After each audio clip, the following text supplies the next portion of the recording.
जब सत्यभामा को हुआ अपने रूप का घमंड। श्री कृष्ण भगवान द्वारका में रानी सत्यभामा के साथ सिंहासन पर विराजमान थे। निकट ही गरुड़ और सुदर्शन चक्र भी बैठे हुए थे। तीनों के चेहरे पर दिव्य तेज झलक रहा था। बातों ही बातों में रानी सत्यभामा ने श्री कृष्ण से पूछा कि हे प्रभु, आपने त्रेता युग में राम के रूप में अवतार लिया था। सीता आपकी पत्नी थी, क्या वे मुझसे भी ज़्यादा सुंदर थीं? द्वारकाधीश समझ गए कि सत्यभामा को अपने रूप का अभिमान हो गया है। तभी गरुड़ ने कहा कि भगवान, क्या दुनिया में मुझसे भी ज़्यादा तेज गति से कोई उड़ सकता है? इधर सुदर्शन चक्र से भी नहीं रहा गया और वे भी कह उठे कि भगवान, मैंने बड़े बड़े युद्धों में आपको विजय श्री दिलवाई है। क्या संसार में मुझसे भी शक्तिशाली कोई है? भगवान मन ही मन मुस्कुरा रहे थे। वे जान रहे थे कि उनके इन तीनों भक्तों को अहंकार हो गया है और इनका अहंकार नष्ट करने का समय आ गया है। ऐसा सोचकर उन्होंने गरुड़ से कहा कि हे गरुड़, तुम हनुमान के पास जाओ और कहना कि भगवान राम माता सीता के साथ उनकी प्रतीक्षा कर रहे हैं। गरुड़ भगवान की आज्ञा लेकर हनुमान को लाने चले गए।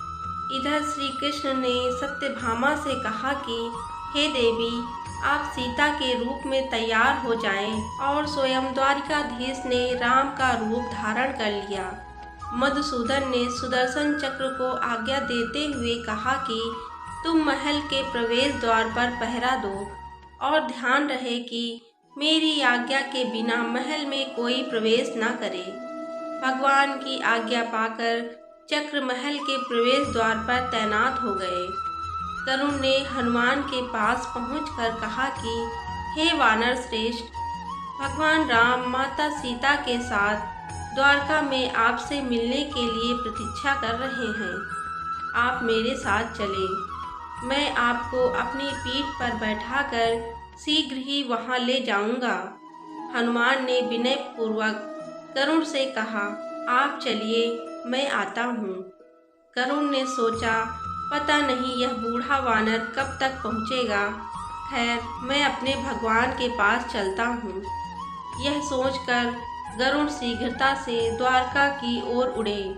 पर यह क्या, महल में पहुंचकर गरुड़ देखते हैं कि हनुमान तो उनसे पहले ही महल में प्रभु के सामने बैठे हैं। गरुड़ का सिर लज्जा से झुक गया। तभी श्री राम ने हनुमान से कहा कि पवन पुत्र, तुम बिना आज्ञा के महल में कैसे प्रवेश कर गए? क्या तुम्हें किसी ने प्रवेश द्वार पर रोका नहीं? हनुमान ने हाथ जोड़ते हुए सिर झुकाकर अपने मुख से सुदर्शन चक्र को निकालकर प्रभु के सामने रख दिया। हनुमान ने कहा कि प्रभु, आपसे मिलने से मुझे इस चक्र ने रोका था, इसलिए इसे मुंह में रख मैं आपसे मिलने आ गया। मुझे क्षमा करें। भगवान मन ही मन मुस्कुराने लगे। हनुमान ने हाथ जोड़ते हुए श्री राम से प्रश्न किया, हे प्रभु, आज आपने माता सीता के स्थान पर किस दासी को इतना सम्मान दे दिया कि वह आपके साथ सिंहासन पर विराजमान है? अब रानी सत्यभामा का अहंकार भंग होने की बारी थी। उन्हें सुंदरता का अहंकार था जो पल भर में चूर हो गया था। रानी सत्यभामा, सुदर्शन चक्र व गरुड़ जी, तीनों का गर्व चूर चूर हो गया था। वे भगवान की लीला समझ रहे थे। तीनों की आंखों से आंसू बहने लगे और वे भगवान के चरणों में झुक गए। अद्भुत लीला है प्रभु की। अपने भक्तों के अहंकार को अपने भक्त के द्वारा ही दूर किया उन्होंने। तो ये कहानी यहीं समाप्त होती है। मिलते हैं एक नई कहानी के साथ। तब तक के लिए जय हिंद, जय Bharat. Thanks for watching. Please subscribe my channel.